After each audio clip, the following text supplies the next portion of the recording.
Alright, ladies and gentlemen, this is the final segment to Real Talk Radio segment of the media and athletes. And you should know who we joined by at this time. Casanova and the lovely Nina Simone, that's her name, the lovely.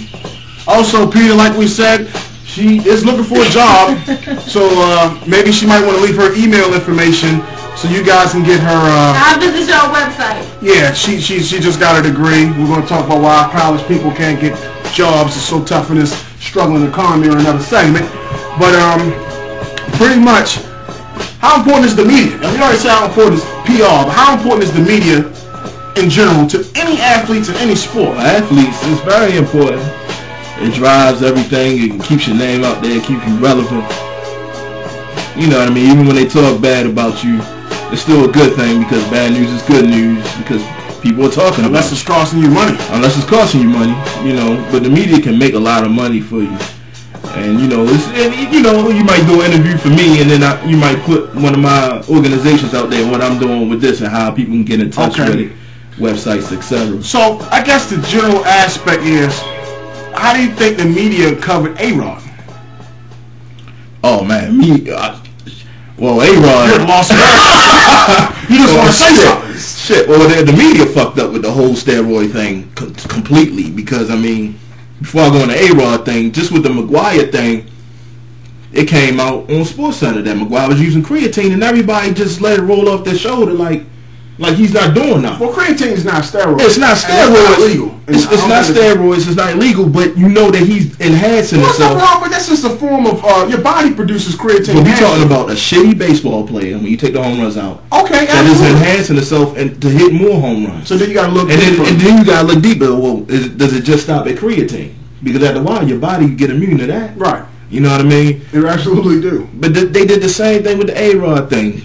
Jose Canseco put it out there, and nobody wanted to believe. He did, and we talked about that because that's my whole thing when you talk about the media, because the media pretty much shun Canseco. Oh, don't you ever talk about A-Rod. Yeah, exactly. My God. Exactly. Don't talk about A-Rod. Don't talk about him because he's going to save us. But see, the media talk about what they want to talk about, and they can sweep what they want to sweep.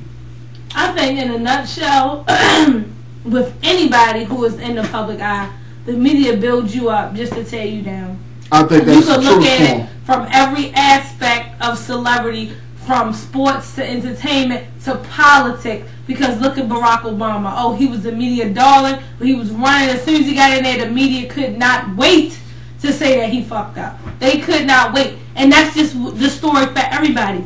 They build you up. They give you this beautiful story. Oh, he's from nothing. He came from nothing and he made this spectacular career from nothing and he just strived over everything that came in his way, blah, blah, blah.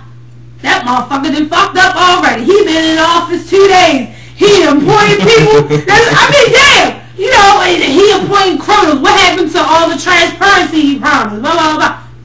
They build you up to tear you down, and that's just what it is. So you have to be smart as far as your relationship with the media. You got to be nice to them because you don't want them to just cover the bad stuff. You want them to cover some of the good. You don't want them to take all the pictures of you when you're looking bad. You want them to take some pictures of you looking good because you want to keep your name out there. But see, you drive right back to the point we made earlier in the segment with Michael Phelps and Carmelo Anthony, because for one, Carmelo Anthony got an endorsement with, Jordan and all that type of stuff, and he's got a list of endorsements now.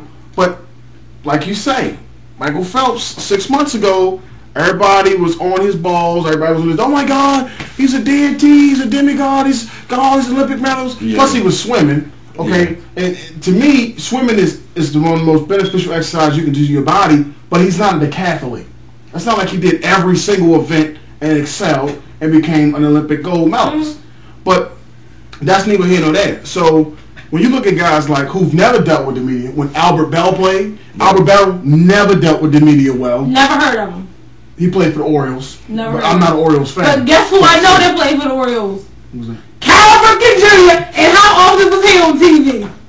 He was on TV all the time. Exactly. I don't know Bill Belichick. Whatever else he just said. I don't even remember the name. He just. Bill Belichick is a Patriots coach. I mean, coach a dude now. I mean, he dealt with he defined. I was talking about the person you just named. But you And Barry Bonds doesn't. Because I never heard of that person that you're talking about. And I first heard of Barry Bonds when he was vying for the record of the most home runs, and then the shit came out about him using steroids. That's the first time I heard about Barry Bonds. You said he didn't get in the media. He was in that shit when he fucked up, wasn't he? Well, see, the thing about Barry Bonds is, even before he started taking steroids, he's never been a media guy. He's never been a media from Exactly, that's what I'm saying. You ain't know this nigga until he got in trouble. I knew Barry Bonds. Barry Bonds hitting 40 home runs, stealing 40 bases a season. season. Because you were watching baseball. I don't watch baseball. You watch baseball? I never heard. Yes, I do. I watch basketball, and this season I watch the Ravens kick the niggas ass. Stevie, ladies and gentlemen, we're trying to cut her mic, but we're having some technical difficulties. Okay. All right, so basically back to the topic, because we're not about to have another fiasco like we had in between the segments. Good. Stay down. All right, so I guess in closing, the media is important. It's a double-edged sword. It's a double-edged sword, and the most purest form of expression of it being a double-edged sword. Right. So, I mean, I think that the media is an antagonist and a protagonist at the same time, but I'm not a fan of the media, as you already know. I don't like the way media covers African-American athletes as opposed to white athletes and things like that. Weed smoking motherfuckers that throw money in the club. That's all they are anyway. Now. Well, he threw money in the club, but it was his money, though. And he didn't break a law throwing that money in the club. He did. But that's how the media portrays black athletes. That's all we good for. Making it rain, smoking weed. What else? Going with our entourages out to the club and shooting ourselves in the leg, you dumb motherfucker on the Giants. You feel like so Burns. What's his name? Burns? Yeah, Burns. What's it called, Burns? What the fuck was you thinking about? That nigga shoots himself in the leg trying not to spill his drink.